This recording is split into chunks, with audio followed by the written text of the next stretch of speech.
Nicholas माडुरो का जन्म 23 नवंबर 1962 Caracas, Venezuela में हुआ था। माडुरो एक मिडिल क्लास फैमिली से बिलोंग करता था। माडुरो ने अपनी पढ़ाई सरकारी स्कूल से पूरी की। पढ़ाई खत्म करने के बाद माडुरो ने एक बस ड्राइवर की नौकरी से अपनी जिंदगी शुरू की। लेकिन कुछ महीनों में माडुरो को एहसास हुआ कि सरकार बस ड्राइवरों को बहुत कम सैलरी दे रही है। इस पर माडुरो ने आवाज उठाना शुरू कर दी। धीरे धीरे माडुरो आम लोगों के बीच पॉपुलर होने लगा। एक दिन वेनेजुएला के नेता ह्यूगो चावेज की नजर माडुरो पर गई। ह्यूगो चावेज को माडुरो के भाषण इतने अच्छे लगे कि उन्होंने माडुरो को अपनी पार्टी यूनाइटेड सोशलिस्ट पार्टी में रख लिया। कुछ ही सालों में माडुरो इतना भरोसेमंद बन गया कि 2006 में ह्यूगो चावेज ने उसे वेनेजुएला का विदेश मंत्री बना दिया।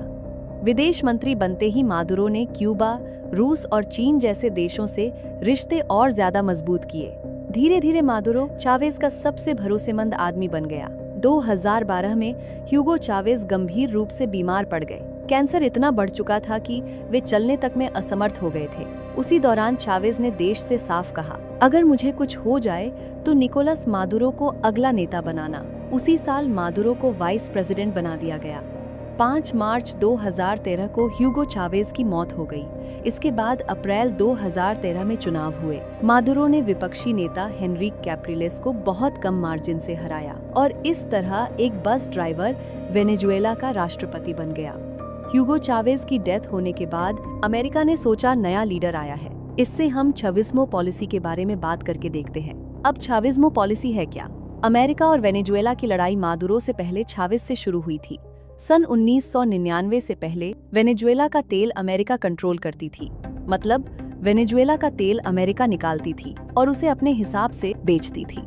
इससे वेनेजुएला को ज्यादा प्रॉफिट नहीं मिलता था और तेल पर फुल कंट्रोल अमेरिका का था। अब समझो, अगर तुम्हारे घर में गोल्ड निकलता है और बाहर से कोई आए और बोले, मैं निकाल लूंगा, मैं बेच लूंगा और तुम्हें थोड़ा सा हिस्सा दे दूंगा। वेनेजुएला के साथ भी यही हो रहा था। तेल पर फुल कंट्रोल अमेरिका का था और वेनेजुएला को आधे से भी कम हिस्सा मिलता था। पर चावेज ने 2001 से 2007 के बीच न्यू रूल ऐड किए। इन रूल में साफ मेंशन था, तेल पर फुल कंट्रोल वेनेजुएला का होगा, किसी दूसरी कंट्री का नहीं। ये थी चाविस्मो पॉलिसी। तो अमेरिका ने सोचा था कि नया राष्ट्रपति आया है, शायद इससे बात करके सब कुछ पहले जैसा हो जाएगा। पर माडुरो ने साफ बोल दिया, चाविस्मो पॉलिसी कंटिन्यू रहेगी। अब अमेरिका ने सोचा, वेनेजुएला कंट्री ऐसा कर सकती है तो बाकी कंट्री भी ऐसा करने के बारे में सोचेगी। तो अमेरिका ने एक सीक्रेट मिशन बनाया जिसका नाम उन्होंने रखा ऑपरेशन जुआन गुएडो। अब ऑपरेशन जुआन गुएडो क्या है? इस ऑपरेशन में अमेरिका ने सोचा था कि माडुरो को राष्ट्रपति सीट से हटाकर अमेरिका में ले आना और अपने एक साथी गुएडो को वेनेजुएला के संविधान का इस्तेमाल करके राष्ट्रपति बनाना। लेकिन माडुरो और सरकार दोनों को इस प्लान का पहले ही पता चल गया था। अब अमेरिका ने जो अपने साथी वेनेजुएला में भेजे थे उनमें से 8 मारे जाते हैं और अमेरिका का पूरा जुआन गुएडो ऑपरेशन फेल हो जाता है। इसके बाद 4 अगस्त 2018 को जब माडुरो कराकस, वेनेजुएला में नेशनल गार्ड की सालगिरह पर लाइव भाषण दे रहे थे तो उनके स्टेज के पास 2 ड्रोन ब्लास्ट होते हैं, जिसमें से एक ड्रोन स्टेज के बहुत पास आकर फटता है और दूसरा ड्रोन एक बिल्डिंग में टकरा जाता है। माडुरो ने सीधे आरोप अमेरिका पर लगाया। अमेरिका ने कहा, हमारा इससे कोई लेना देना नहीं। 10 जनवरी 2025 को माडुरो ने दोबारा राष्ट्रपति पद की शपथ ली तो अमेरिका ने इसे फर्जी और धोखाधड़ी वाला चुनाव बताया। माडुरो का जवाब था, ये सब मुझे सत्ता से हटाने की साजिश है। 2025 में एक रिपोर्ट्स आई। इस रिपोर्ट में था, अमेरिका ने वेनेजुएला से तेल ले जा रही एक शिप पर हमला किया है। अमेरिका का दावा था, माडुरो तेल के बहाने ड्रग्स की सप्लाई कर रहा है। इसके अलावा अमेरिका ने वेनेजुएला के कई एयरपोर्ट्स भी बंद कर दिए।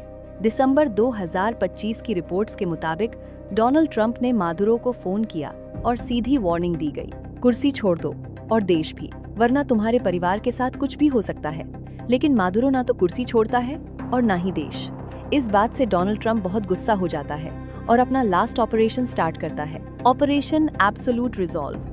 इस ऑपरेशन में अमेरिका ने वेनेजुएला के काराकास शहर की लाइट कट कर दी और मिलिट्री रनवे उड़ा दिए ताकि वेनेजुएला के फाइटर जेट फ्लाई न कर पाए और हमारे फाइटर जेट अंदर तक जा सके। इसके बाद 150 से भी ज्यादा अलग अलग एयर विमानों ने वेनेजुएला के काराकास हिस्से में हमला किया। कुछ रिपोर्ट्स के अनुसार सरकारी सुरक्षा टीम के कई लोग मारे गए और कुछ जख्मी हुए। ठीक 2 बजे के अराउंड अमेरिकी सोल्जर मादुरो के घर में घुसते हैं और मादुरो और उसकी पत्नी दोनों को सोते हुए पकड़ लेते हैं।